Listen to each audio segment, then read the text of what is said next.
하지만 윤석열 정부의 의료개혁은 완전 거짓말입니다.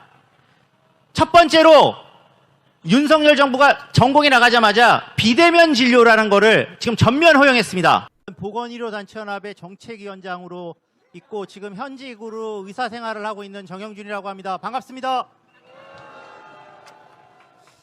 예, 제가 오늘 나오게 된 거는 다들 아시는 응급의료 붕괴, 윤석열의 거짓말, 이거를 이제 제가 말씀드리려고 나왔습니다. 올해 2월에 다 기억하시겠지만은 윤석열 정부가 2,000명을 증원하겠다고 말을 했습니다. 그러면서 심각한 문제가 발생할 거를 알고도 사실 지금까지 7개월 동안 정부가 아무런 대책도 하고 있지 않습니다.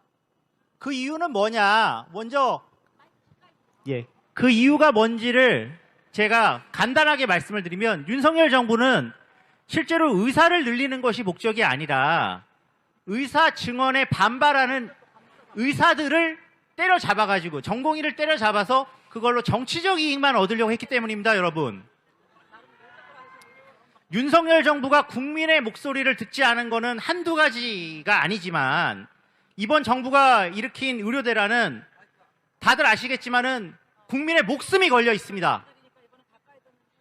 그래서 지금 의료붕괴 현장에 대해서 조금 제가 설명을 드리겠습니다.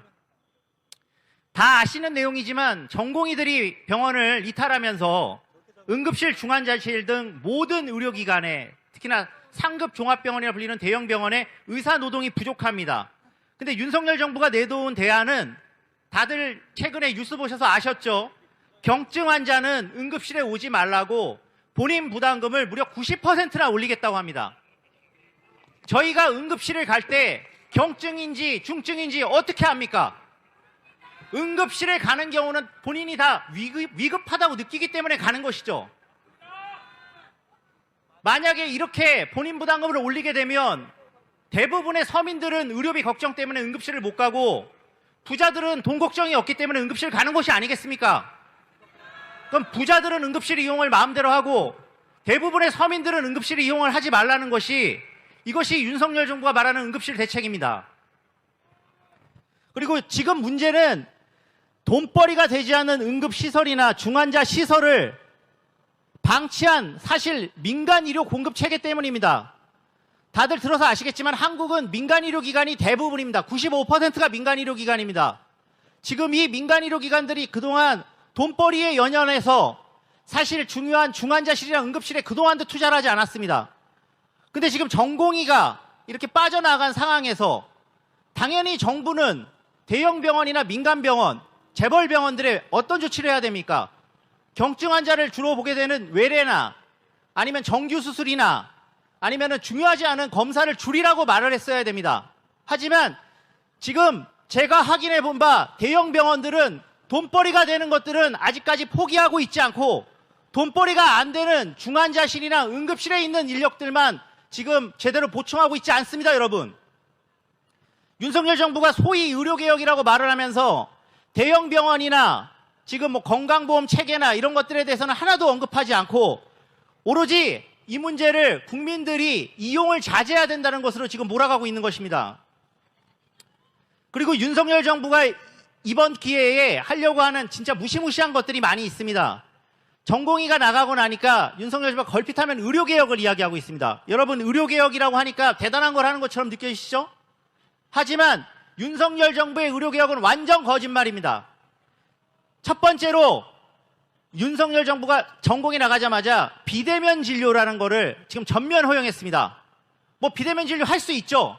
근데 이 비대면 진료 중개 앱이랑 이 중개하는 뒤에서 그 봐주는 회사들은 누군지 아십니까?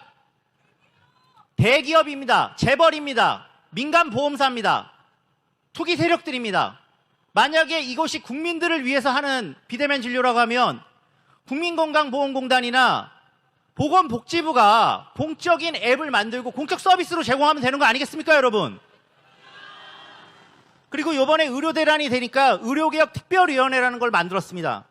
근데 기가 막히게도 이 위원장이 제약바이오협회장입니다. 제약업체랑 바이오협회 대변하는 사람이 의료개혁 위원장이 어떻게 될 수 있습니까, 여러분? 그리고 이 위원회에 의료 민영화를 주장하는 민영보험사의 협회장 이런 사람들이 대거 들어가 있습니다. 그리고 이번에 발표한 계획을 보면 삼성생명 같은 민간보험이 병의원의 진료비를 납부하고 민간보험이 건강보험을 대체하겠다는 계획이 들어있습니다. 여러분, 윤석열 정부가 지금 이야기하는 의료개혁이라는 것이 민간보험이 의료기관과 계약을 통해서 가격과 대상 심사를 하겠다고 하는 건데, 이렇게 하는 나라가 전 세계에 있습니다. 어딥니까? 미국입니다. 여러분, 윤석열 정부가 지금 하려고 하는 의료계획의 구체적인 계획의 상당 부분은 미국식 의료를 도입하겠다는 것입니다. 여러분, 그래서 최근에 보면 이것이 의료민영화가 아닌지에 대해서 포털이나 아니면 각종 뉴스 댓글에 많이 달리고 있죠. 근데 윤석열 정부는 지금 이거를 오로지 국민을 위해서 의사들을 늘리는 뭔가 선량하고 뭐 선의에 있는 그런 정책인 걸로 계속 포장하고 있습니다. 자, 끝으로 말씀을 드리겠습니다. 지금 병의원이 민간의료보험이 병의원을 통제하고 비대면 중개앱은 재벌들이 운영하고 국민건강보험이 가지고 있는 건강정보는 민간보험사가 가져가고, 그리고 부자들만 빨리 진료받을 수 있는 이 시스템, 이게 맞습니까? 앞서서 저보다 먼저 말씀하신 분이 말씀하셨지만 윤석열이 얼마나 미국을 사랑합니까? 미국의 의료제도 엉망진창이라서 미국 국민들도 다 바꿔야 되고 오바마도 바꿔야 된다는 그 의료제도를 왜 한국에 가져오려는 것입니까? 오로지 이것은 재벌들과 민간보험사만을 위한 것입니다. 의료 민영화하자고 의사 늘리고 의료대란 부추기고 응급실 뺑뺑이 조장하는 이 정부 어떻게 해야 되겠습니까, 여러분? 언제까지 봐줄 수 있겠습니까? 만약에 지금 이 정부가 벌이고 있는 거짓 의료개혁을 방치하고 응급실 뺑뺑이 하고 있고 계속 거짓말하는 대통령 놔두면, 미국처럼 돈 없으면 집에서 찢어진 상처를 직접 바늘로 꼬매는 그런 나라가 됩니다. 여러분, 지금 국민의 건강과 생명을 위해서 가장 먼저 해야 될 것은 그렇기 때문에 다름 아닌 윤석열을 퇴진시키는 것입니다. 여러분, 감사합니다.